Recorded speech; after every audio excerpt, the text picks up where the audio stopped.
Hello mga kabayan! Kamusta na kayo? Sana nasa mabuti kayong kalagayan. Andito na naman akong muli, si Lay, ang inyong kabayan dito sa Milan, Italy. Ngayong araw na to, gusto kong i-share sa inyo kung paano mag-reimborso ng abonamento sa ATM. Actually, may mga naggawa na rin ng tutorial video nito, pero baka kasi hindi nyo pa nagagawa to, kaya gumawa uli ako ng panibagong tutorial video. And sayang naman kung mababaliwala lang din yung effort ko kung hindi mapapanood ng iba. Malay nyo, makatulong ako sa inyo. And besides, ito nga palang abonamento natin dito sa ATM is pwede rin siya kahit dun sa mga naka 50 euro na isang taon. So, paano nga ba ito? Itong reimborso na ito, simula nung nag-lockdown nung March hanggang May, kung hindi mo nagamit ang iyong Tessera ATM, tapos meron siyang karga or meron siyang load, pwede mo siyang i-reimborso. Hindi ka makakakuha dito ng pera, pero pwedeng ma-extend yung buwan na hindi mo siya nagamit. Kung halimbawang hindi mo siya nagamit ng March and April, at ang card mo ay may expired ng August, pwede mo siyang gamitin ng September, October. And mas maganda na rin kung gagawin nyo rin to or kung iti-check nyo kung meron nga kayong marireimborso. Dahil sayang din naman, di ba? Kasi ang isang buwan din ng load ng Tessera is 39 euro na. Ngayon, kung naka 50 euro kayo, sayang pa din kasi kahit papaano, may extend pa yung paggamit nyo ng inyong Tessera ATM. Katulad ko, ako naka-reimborso ako ng isang buwan. So, dahil nakapag-apply na ako ng 50 euro na abonamento, September to August ko yun magagamit, yung in-apply ko. So, next year, in-apply ko naman itong reimborso na nakuha ko. Magagamit ko siya ng September. Hanggang katapusan ng September. Diba sayang din yung isang buwan? Kesa maglo-load na ako ng 39. Yung husband ko naman, nakakuha siya ng 2 months. So, next year, may expire din yung card niya ng September. So, ginawa namin na October, November. So, diba, sayang din yung 2 buwan na pwede mong ma-reimborso sa kanila. So, tara na, samahan mo ko. Mag-reimborso muna tayo ng ating abonamento sa ATM.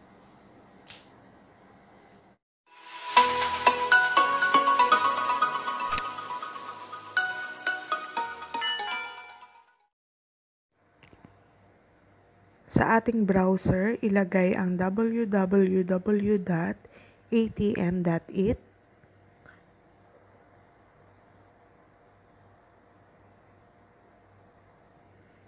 Sa bandang taas, i-click ang Abbonamenti,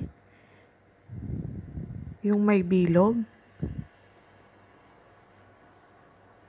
Hintayin at i-click ang kulay green sa bandang baba.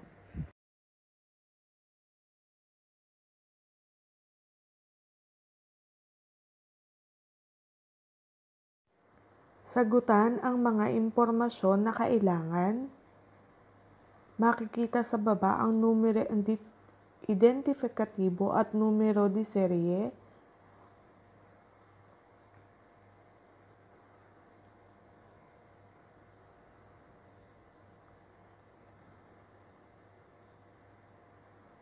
Ang unang 4 na numero ay ang numero identifikatibo at ang 9 na numero ay ang numero di serye.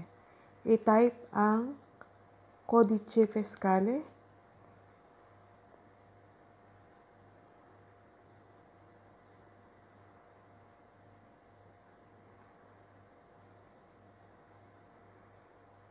At sa baba naman, i-type ang VRV, SRV.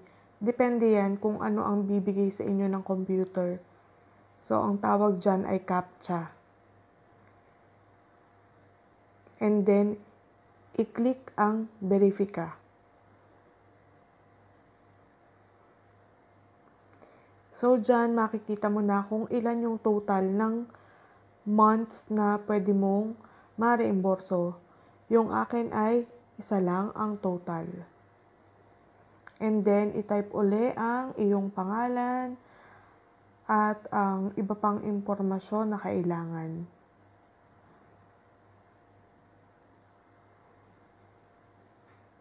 So, pangalan, apelyido, birthday, kung anong lahi mo. Then, i-click mo lang yung check sa box. And then, click Avanti.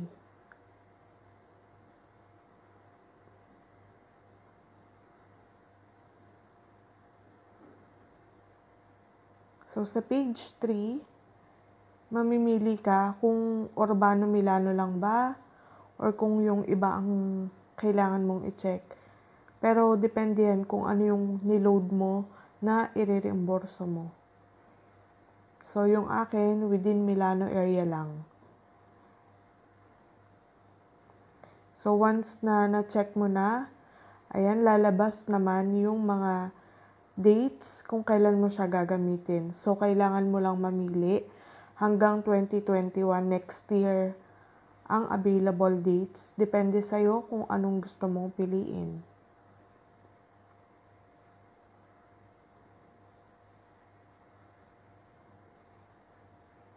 So, medyo nag-isip ako kung kailan ko pipiliin or gagamitin yung aking i-reimburso. So, once na nakapili ka na, click mo lang ulit yung Avanti.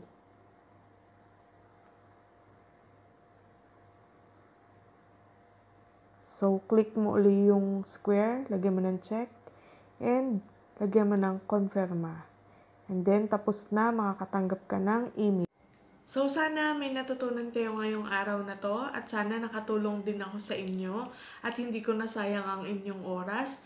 So, hanggang sa muli at sana rin kung meron po kayong mga katanungan, ilagay nyo lang po dyan sa comment section natin. And kung meron kayong mga gustong pagawa sa akin, challenge, or kung gustong itanong, basta mag-comment na lang po kayo. And shoutout na lang po sa lahat. Sana mag-ingat po tayo. Don't forget to like, share, and subscribe to my YouTube channel. Maraming salamat po sa inyo and God bless us all. Thank you!